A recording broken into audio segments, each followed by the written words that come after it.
Sébastien Bazin, merci beaucoup. Vous êtes PDG du groupe Accor Hôtel. Merci de prolonger cette réflexion Bonjour. avec nous. Le thème du débat, c'était comment partager le pouvoir à l'ère des réseaux sociaux. Concrètement, comment on partage le pouvoir aujourd'hui dans une entreprise ? D'abord, on le partage en acceptant qu'on donne du pouvoir à quelqu'un d'autre et non pas forcément le pouvoir.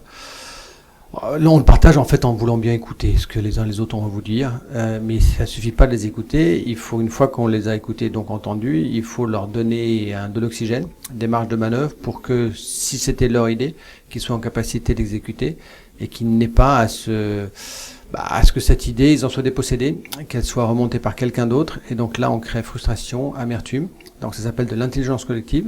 Et donc en fait, tout l'enjeu, c'est d'essayer de changer les organisations qui sont des organisations hiérarchiques depuis 50 ans et qui maintenant doivent être des organisations horizontales, ce qu'on appelle un rapport de flux, non plus un rapport de force. Maintenant, les réseaux sociaux, en 2 minutes, parce que c'est votre question, moi je suis très très alerte sur les réseaux sociaux, sur leur contenu, sur le message qu'ils passent, mais ce que j'ai dit tout à l'heure, c'est que ce n'est pas parce qu'il y a un message qui est partagé par un plus grand nombre sur le réseau social que le chef d'entreprise doit non seulement réagir immédiatement, mais doit être d'accord avec le message. Il doit l'entendre, mais il y a un certain nombre d'informations que n'ont pas les réseaux sociaux et que peuvent avoir un chef d'entreprise qui font que la décision n'est pas forcément la même. Après ça, à moi, si elle devait être contraire au plus grand nombre, à moi de faire en sorte qu'elle soit comprise et que la pédagogie se mette en place.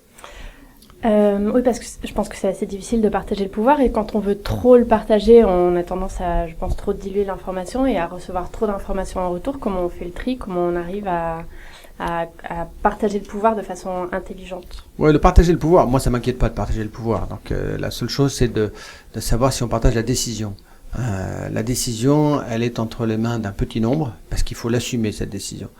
Mais le pouvoir qui est le pouvoir de réflexion, le pouvoir d'analyse, le pouvoir de diagnostic et le pouvoir d'apporter des solutions, non, celui-là, il est partagé par, chez moi, j'espère, 10 000, 20 000 individus sur 200 000. Et le pouvoir dans l'hôtel, il est entre une bonne vingtaine de personnes. La chef gouvernante, je vous rassure, elle a le pouvoir sur toutes les chambres d'hôtel sans avoir à demander au directeur d'hôtel.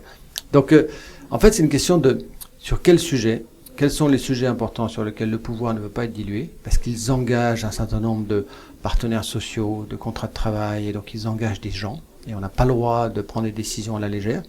Et puis il y a d'autres décisions qui sont des décisions de marketing, qui sont des décisions de e-commerce et autres, sur lesquelles on a le droit de se tromper, et donc partageons ce droit de se tromper avec le plus grand nombre.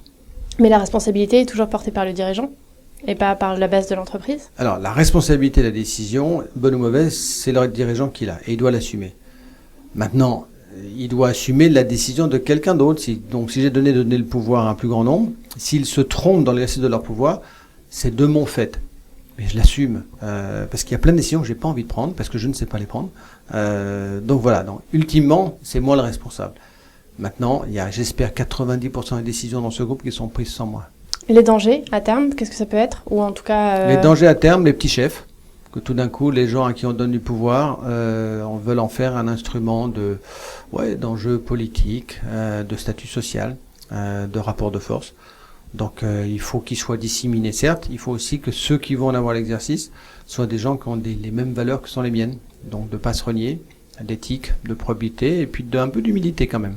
Et vous pensez qu'il faut éduquer les entreprises, les dirigeants d'entreprises et même les travailleurs, les salariés dans les entreprises à se servir de ce pouvoir-là, à utiliser les réseaux sociaux ? Oui, l'éducation, c'est pas tellement sur le servir de pouvoir. L'éducation au sein d'entreprise, c'est, en tout cas d'entreprises comme les miennes, qu'on appelle l'économie traditionnelle, c'est avant même d'arriver au pouvoir, c'est que le diagnostic sur le besoin de changement, de s'adapter au monde de demain et donc au monde numérique, digital, et on le voit bien dans mon industrie avec Airbnb, les Booking, Expedia, Trivago, TripAdvisor, fait que on a un tel besoin de se changer nous-mêmes, de changer notre réflexion, de changer nos habitudes, de changer nos normes, que avant même d'arriver à la décision, je veux que le diagnostic soit partagé par tout le monde, du plus bas de l'échelle en haut. Et ça, c'est ce que je fais depuis 3 ans. Les gens le comprennent, hein.